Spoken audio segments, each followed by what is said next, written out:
25 सालों से आप नशा करते थे। ਮੇਰਾ ਇੱਕ ਦੋਸਤ ਸੀਗਾ ਕਜ਼ਨ, ਉਹ ਸਿਗਰਟ ਪੀਂਦਾ ਹੁੰਦਾ ਸੀ, ਫੋਕੀ ਸਿਗਰਟ ਪੀਂਦਾ ਹੁੰਦਾ ਸੀਗਾ। ਉੱਥੋਂ ਮੇਰਾ ਨਸ਼ਾ ਸ਼ੁਰੂ ਹੋਇਆ ਸੀ। ਮੈਂ ਵੀ ਉਹਨਾਂ ਦੇ ਨਾਲ ਸ਼ੁਰੂ ਹੋ ਗਿਆ ਭੰਗ ਦੀਆਂ ਸਿਗਰਟਾਂ ਪੀਣੀਆਂ ਜੀ। ਘੱਟ ਤੋਂ ਘੱਟ ਮੈਂ ਦਿਹਾੜੀ ਦੀਆਂ 15 ਸਿਗਰਟਾਂ ਪੀਂਦਾ ਹੁੰਦਾ ਸੀਗਾ ਜੀ। ਸਵੇਰ ਤੋਂ ਸ਼ੁਰੂ ਹੋ ਜਾਂਦਾ ਸੀਗਾ ਔਰ ਰਾਤ ਤੱਕ ਸੌਣ ਤੱਕ। ਮੈਡੀਕਲ ਨਸ਼ਾ, ਡੋਡੇ, ਫੀਮ, ਜਾਣੀ ਕਿ ਕਿਸੇ ਵੀ ਤਰ੍ਹਾਂ ਦਾ ਨਸ਼ਾ ਮਿਲ ਗਿਆ ਸੀਗਾ ਮੈਂ ਖਾ ਲੈਂਦਾ ਸੀਗਾ ਉਸ ਨਸ਼ੇ ਨੂੰ। ਜਾਣੀ ਕਿ ਮੈਨੂੰ ਇਹ ਹੁੰਦਾ ਸੀਗਾ ਮੈਂ ਆਪਣਾ ਜਾਣੀ ਕਿ ਆਪਣੀ ਬੋਡੀ ਦਾ ਜਿਹੜੀ ਮੈਨੂੰ ਤਲਬ ਲੱਗਦੀ ਸੀ ਉਹ ਪੂਰੀ ਕਰਾਂ ਬਸ। ਜਿਹੜਾ ਸਿਗਰਟਾਂ ਦਾ ਧੂਆਂ ਵੀ ਹੁੰਦਾ ਸੀਗਾ ਮੈਂ ਉਹ ਵੀ ਨਹੀਂ ਬਾਹਰ ਨਿਕਲਣ ਦਿੰਦਾ, ਉਹ ਵੀ ਖਾ ਜਾਂਦਾ ਹੁੰਦਾ ਸੀਗਾ ਅੰਦਰ ਹੀ। ਜਾਣਾ ਚਾਹੁੰਦਾ ਸੀ ਮੈਂ ਇਹਨਾਂ ਨੂੰ ਸਾਰਿਆਂ ਨੂੰ ਛੱਡ ਕੇ, ਜਾਣੀ ਕਿ ਮੈਂ ਕਿਤੇ ਹੋਰ ਚਲ ਜਾਵਾਂ ਜਿੱਥੇ ਮੈਨੂੰ ਸ਼ਾਂਤੀ ਮਿਲੇ। ਜੀਣਾ ਨਹੀਂ ਸੀ ਚਾਹੁੰਦਾ ਮੈਂ, ਆਪਣੇ ਆਪ ਨੂੰ ਜਾਣੀ ਕਿ ਖਤਮ ਕਰਨਾ ਚਾਹੁੰਦਾ ਸੀਗਾ। और 15 अगस्त 2021 को संडे वाले दिन आप पहली बार परमेश्वर की हजूरी में आए और उसी दिन परमेश्वर के दास ने सामर्थी प्रेयर की। अब 2 साल से आप पूरी तरह से हर एक नशे से फ्री हैं। भाई क्या नाम है आपका ਮੇਰਾ ਨਾਂ ਸਰ ਪਰਮਜੀਤ ਆ।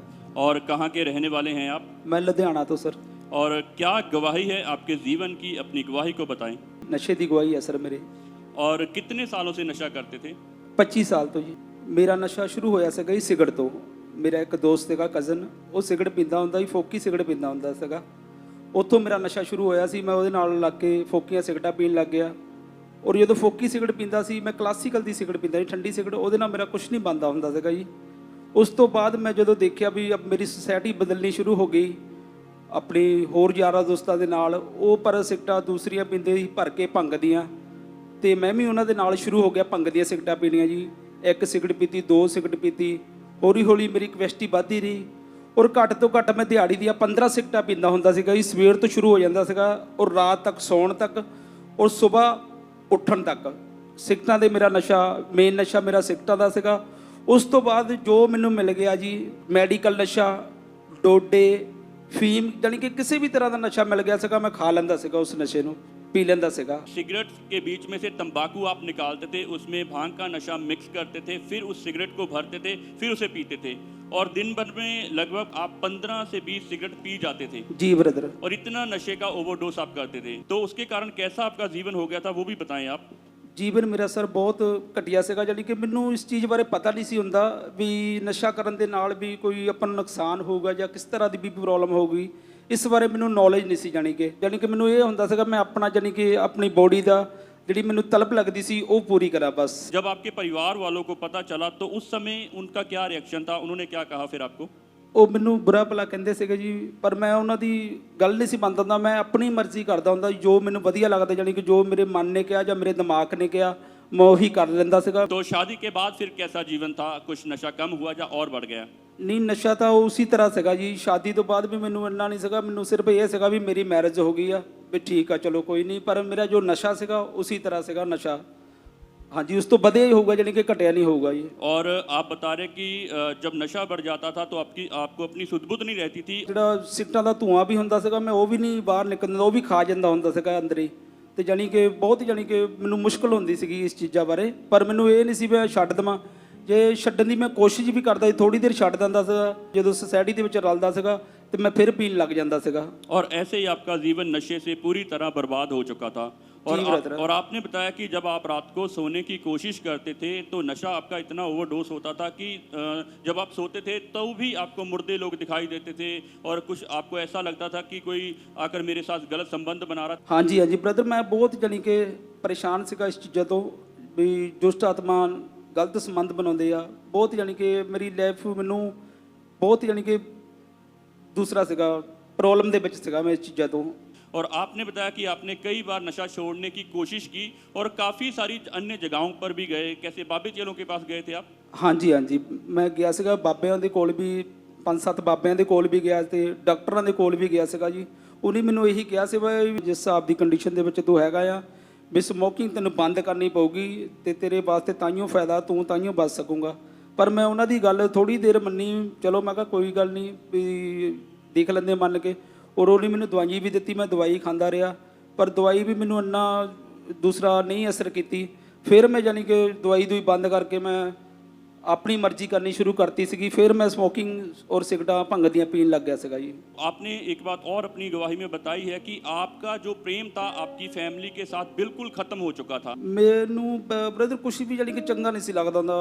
सिर्फ मैं उत्थे अपने घर दे विच इस तरह सीगा जानी कि भी मैरिज हो गई बच्चियां करके, नहीं तो ना जां अपने मम्मी डैडी वास्ते ਨਾ ਆਪਣੇ ਹੋਰ ਜਾਣੀ ਕਿ ਕਿਸੇ ਵੀ ਫੈਮਿਲੀ ਦੇ ਮੈਂਬਰ ਵਾਸਤੇ ਨਹੀਂ ਸੀਗਾ।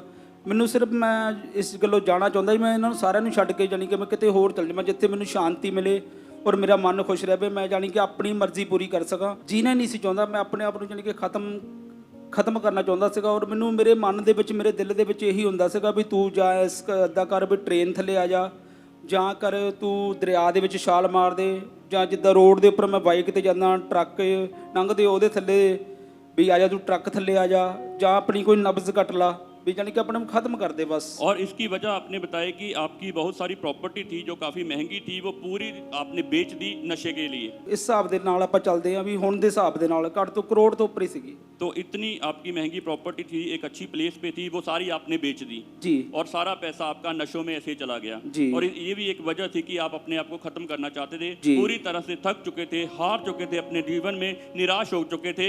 और तभी आपको फिर अमृत संधू मिनिस्ट्री और चर्च के बारे में पता चला।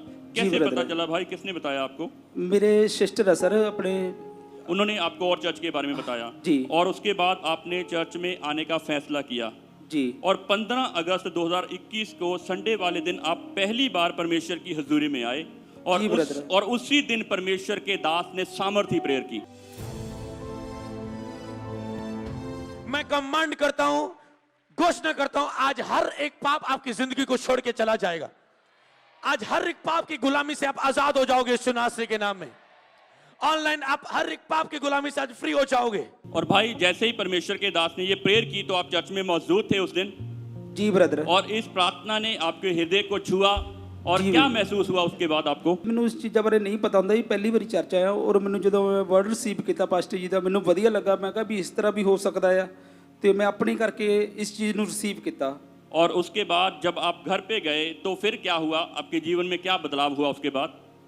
ਔਰ ਮੈਨੂੰ ਥੋੜੀ ਜਿਹੀ ਆਪਣੇ ਆਪ ਨੂੰ ਜਦੋਂ ਮੈਂ ਪਹਿਲੀ ਵਾਰੀ ਚਰਚ ਆਇਆ ਸ਼ਾਂਤੀ ਜੀ ਫੀਲ ਹੋਈ, ਮੈਨੂੰ ਵਧੀਆ ਲੱਗਾ ਜਾਨੀ कि ਪਹਿਲੀ ਵਾਰੀ ਚਰਚ ਆਣ के। उस प्रेयर के द्वारा आपका हृदय पूरी तरह से बदल गया था और उसके बाद जो 25 सालों से आप शराब का नशा, भांग का नशा, अफीम डोडे, मेडिकल नशा करते थे, वो पूरी तरह से आपके जीवन से जा चुके थे जी ब्रदर। और उस दिन के बाद आपने कभी कोई नशा नहीं किया जी ब्रदर। अब 2 साल से आप पूरी तरह से हर एक नशे से फ्री हैं, आज़ाद हो चुके हैं। तो इस बड़ी गवाही के लिए परमेश्वर को क्या महिमा देना चाहते हैं, खास करके उन लोगों को जिनका जीवन अभी भी नशे में है, जो नशा करते हैं, चाहे फिर वो जवान है या कोई भी व्यक्ति है जो नशा करता है, तो क्या कहना चाहते हैं उन लोगों को आप? ਮੈਂ ਉਹਨਾਂ ਨੂੰ ਆਪਣੇ ਭੈਣ ਭਰਾਵਾਂ ਨੂੰ ਇਹੀ ਕਹਿਣਾ ਚਾਹੁੰਦਾ ਆ, ਜਿੰਨੇ ਵੀ ਨਸ਼ਾ ਕਰਦੇ ਆ ਵੀ ਇਹ ਸਾਰਾ ਗਲਤ ਆ, ਇਹਨੂੰ ਨਾ ਕਰੋ। ਜੇ ਨਹੀਂ ਪਤਾ ਲੱਗਦਾ ਤੇ ਤੁਸੀਂ ਚਰਚ ਦੇ ਵਿੱਚ ਆਓ, ਅਮਰ ਸੰਧੂ ਮਿਨਿਸਟਰੀ ਦੇ ਵਿੱਚ ਆਓ ਔਰ ਤੁਹਾਨੂੰ ਸਾਰਾ ਕੁਝ ਪਤਾ ਲੱਗ ਜੂਗਾ ਕੀ ਹੈਗਾ ਕੀ ਨਹੀਂ ਹੈਗਾ। ਇਹ ਬਹੁਤ ਚੀਜ਼ਾਂ ਗੰਦੀਆਂ ਗਲਤ ਚੀਜ਼ਾਂ, ਕਿਉਂਕਿ ਬ੍ਰਦਰ ਮੈਨੂੰ ਹੁਣ ਪਤਾ ਲੱਗਾ ਇਹ ਚੀਜ਼ਾਂ ਬਾਰੇ। ਮੈਨੂੰ ਇਹੀ ਨਹੀਂ ਸੀ ਪਤਾ ਵੀ ਮੇਰੀ ਇਹ ਬੋਡੀ ਨੂੰ ਨੁਕਸਾਨ ਕਰਨਗੀਆਂ, ਮੈਨੂੰ ਨਹੀਂ ਪਤਾ ਹੀ, ਪਰ ਮੈਂ ਕਰਦਾ ਰਿਹਾ।